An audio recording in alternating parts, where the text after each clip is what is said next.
What if I told you there's a single sentence, 3 seconds long, that stops your child's backtalk cold, without an argument, without a lecture, and without raising your voice even slightly?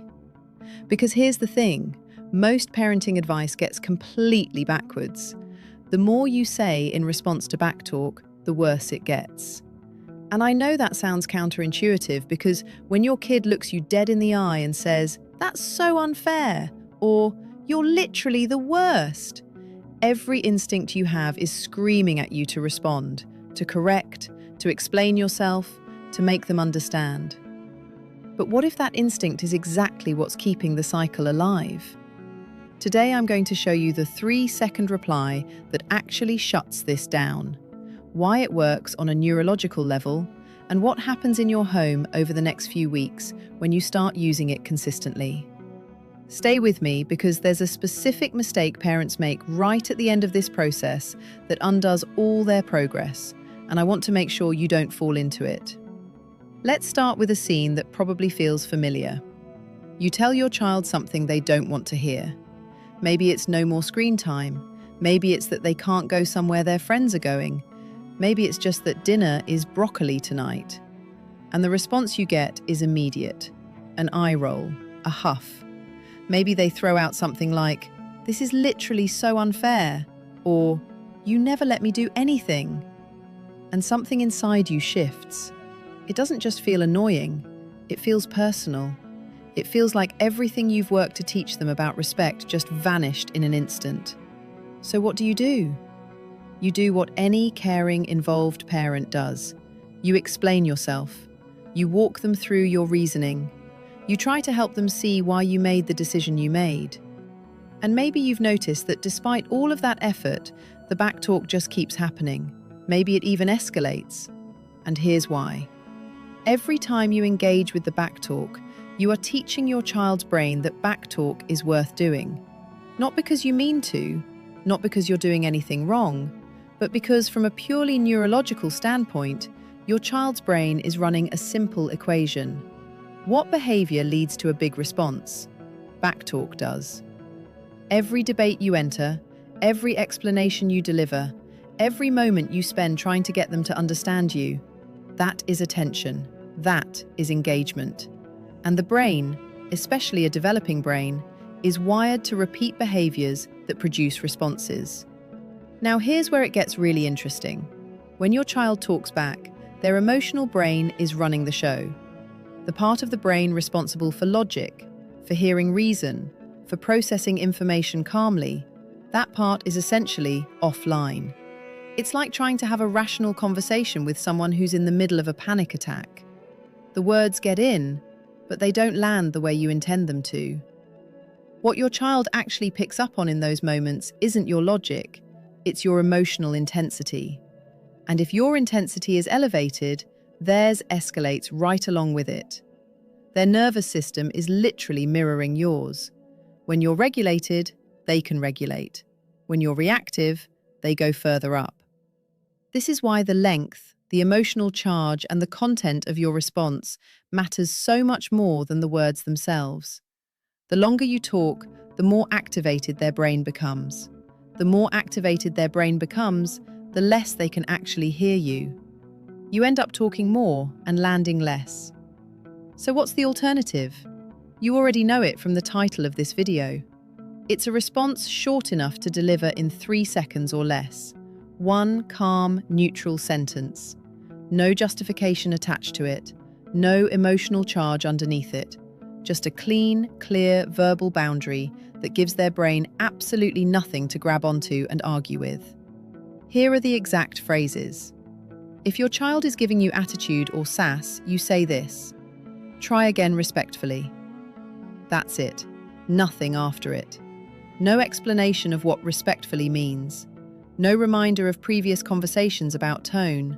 Just those 3 words in a calm, even voice. Then silence. If they're too upset to try again in the moment, genuinely crying or yelling, you shift slightly. You say, "I'll listen when you're calm." Or even shorter, "That tone doesn't work." And if they're pushing back, trying to get you to change your answer, you use this one: asked and answered. Again, one phrase, delivered calmly, followed by silence. Now, I want to be very clear about what this is not. It's not dismissive. It's not cold parenting. It's not shutting your child down emotionally. What you're doing is separating their feelings, which are valid and worth discussing later, from their delivery, which doesn't earn them a conversation in the moment. You're not saying, your frustration doesn't matter. You're saying, this is not the way we talk to each other, and that boundary is non-negotiable. Here's what you do after you deliver the phrase. Nothing. You stop talking. You don't explain what you meant. You don't wait for an apology. You don't fill the silence because the silence is doing the work. Their brain is now encountering something new, a wall. Backtalk went nowhere. No debate started. No explanation followed. Nothing changed. And that unexpected lack of response is actually more powerful than anything you could say, because their brain has to recalculate. Let me walk you through exactly how this plays out in real life. Your 8-year-old asks to watch a show before finishing homework. You say no. They immediately cross their arms and say, "You're so mean, all my friends get to." Every part of you wants to remind them that you're not their friend's parent, that this has been the rule for 2 years, that they had this same conversation last Tuesday. Instead, you look at them calmly and say, "Try again, respectfully." Then you wait. They might push back again. "But it's not fair." You don't bite. "I'll listen when you're calm." And then you either go back to what you were doing, or you physically shift your attention elsewhere. Not to punish them, just to remove the reward of your full, focused engagement. They might storm off. They might slam a door. They might mutter something on the way out. That's okay. What matters is what happens after they've had a few minutes to come down from that emotional peak. Because often they come back.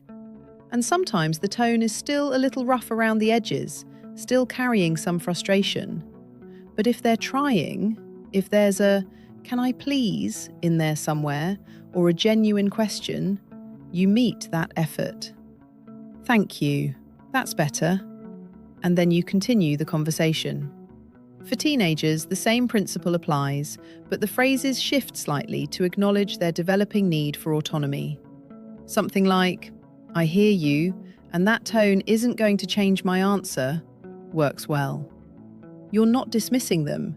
You're holding the boundary while leaving a door open for real dialogue after they regulate. Now let's talk about what happens over time, because this is the part that requires your patience. In the first week, you should expect the backtalk to get louder before it gets quieter. Psychologists call this an extinction burst. Think of it like a vending machine that suddenly stops working. You don't just accept it immediately. You push the buttons harder, you shake the machine, you try everything you know how to try before you conclude that it's broken. Your child's brain does the exact same thing. It knows that backtalk used to work, and it's going to escalate to test whether the rules really changed. This spike in behaviour is not a sign that the approach is failing. It's actually evidence that your child's brain is noticing the pattern has shifted. Stay consistent. Don't cave in that first week because the intensity feels like things are getting worse. Keep delivering the same calm phrase. Keep following it with silence. Keep disengaging without punishing. By the second or third week, something starts to shift. The eye rolls come less often. The verbal pushback shortens. They might still test occasionally, but the intensity drops significantly. Not because they've been scared into compliance, not because you've lectured them into submission, but because their brain has genuinely learned that backtalk is a dead end. And here is what that builds toward. A relationship where your authority doesn't depend on power struggles, where your child trusts that when you say something, you mean it, where they begin to understand, not just intellectually but experientially, that calm communication is the path that actually works. That is the payoff. Not just a quieter household, though you'll have that too, but a child who is learning how to regulate, how to communicate, how to come back to a conversation after they've escalated. And that's a skill they will carry for the rest of their life. Now here's the mistake I mentioned at the beginning, the one that wipes out all of this progress even when parents are doing everything right. It's inconsistency. Specifically, the inconsistency that happens when you're tired or distracted, or when you've already had a long day and you just don't have the bandwidth to hold the boundary one more time. So you engage. You explain yourself. You enter the debate just this once. And here's why that's so damaging.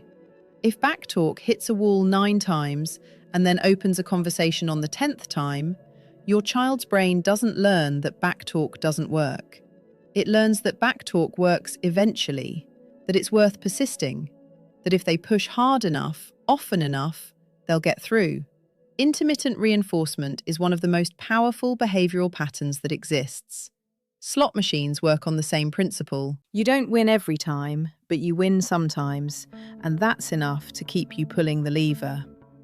So consistency isn't just helpful, it's the entire mechanism. Every single time Backtalk happens, the same calm response. Not angry, not cold, just steady, predictable, unmovable. When you get that right, even imperfectly, even while you're still learning the phrases and working on your own regulation in those heated moments, something remarkable happens in your home. The Backtalk fades. Your authority becomes something that doesn't need to be proven in an argument because it's demonstrated every day through calm, consistent follow-through. And your child? They don't just become easier to parent, they become more capable of handling frustration, disappointment, and conflict in every area of their life. 3 seconds, 1 phrase, no lecture. That's all it takes to change the entire dynamic. And if you want to go even deeper on this, I've put together something that tackles the next layer of this, the hidden habit that parents do every single day that accidentally trains kids to be more defiant, even when they think they're teaching respect. You'll want to see that one next. Don't forget to grab the free download below. It turns today's insight into a simple step-by-step you can use in the moment.